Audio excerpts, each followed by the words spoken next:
BJP को इतना ही दम है अपने बदौलत, नरेंद्र मोदी जी की बदौलत, तो फिर लगातार मांझी जी को प्रलोभन, कुशवाहा जी को प्रलोभन सुरक्षा का, मुकेश सहनी जी को सुरक्षा का प्रलोभन, चिराग जी को, और लगातार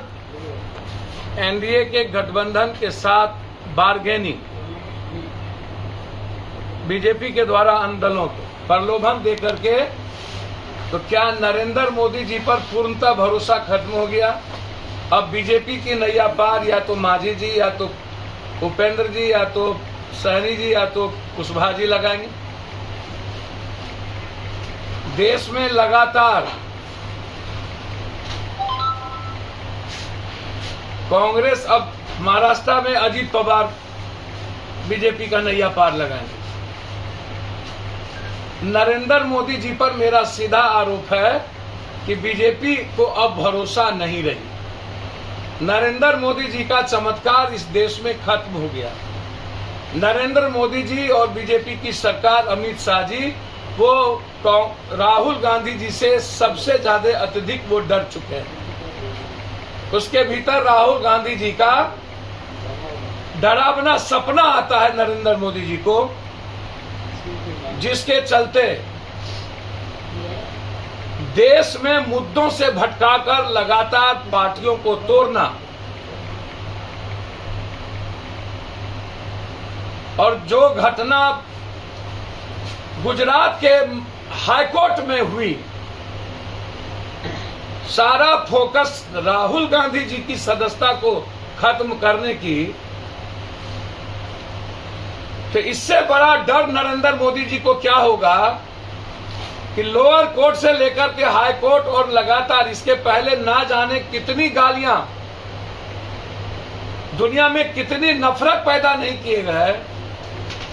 नाथूराम गोडसे, जो यदि राष्ट्र की बात आएगी, जाति की बात आएगी, तो महात्मा गांधी, राष्ट्र में महात्मा गांधी को गाली देने से ज्यादा अपमानित कुछ नहीं हो सकता। नाथूराम गोडसे को बीजेपी और आरएसएस को, जो सबसे बड़ा हत्यारा है, उसको सम्मानित करना, क्या ये सबसे बड़ा केस नहीं बनेगा? तो इसीलिए मेरा सीधा आरोप है कि एनडीए का कुनबा पूरे देश के अदानी के पैसे और जो घोटाले हुए हैं, अजीत पवार से लेके प्रफुल्ल पटेल, जिनको मंत्रिमंडल में जो लोग इस देश में सबसे ज्यादा घोटाला किया है, उसको सीबीआई, ईडी के डर से भयमुक्त करके, और 2024 के जीतने का एक रास्ता सिर्फ प्रलोभन, भय, दोहन, डर और सुरक्षा। इसीलिए इस देश में अब नरेंद्र मोदी जी जैसी और भाजपा की विचारधारा खत्म हो गई।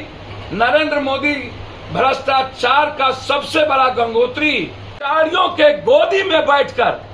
मणिपुर से लेकर महाराष्ट्र तक 2024 के चुनाव में नैया पार लगाने की अपना सपना देख रहे। इसलिए हिंदुस्तान में हम चाहते हैं कि बिहार से शुरू हो,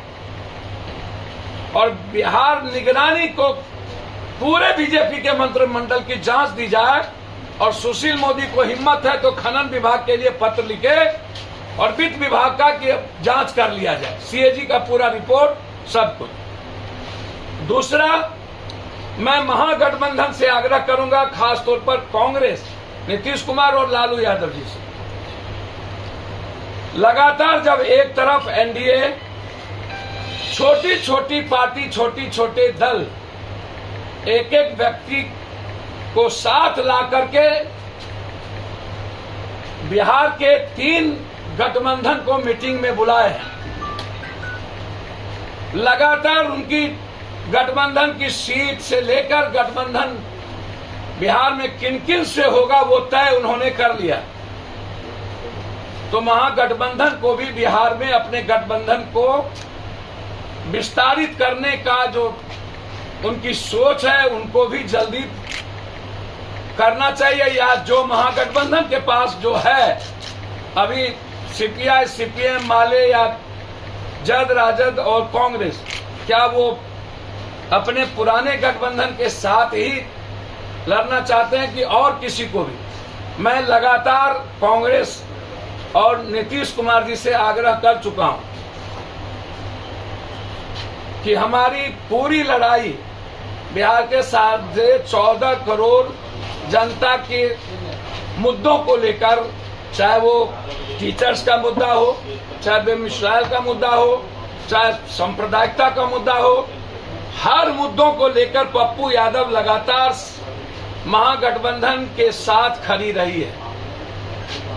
हमेशा जब भी महागठबंधन पर बीजेपी या अन्य लोगों के द्वारा हमले हुए हैं, लगातार वैचारिक रूप से, नीतिगत रूप से पप्पू यादव महागठबंधन और कांग्रेस के साथ खड़ी रही है।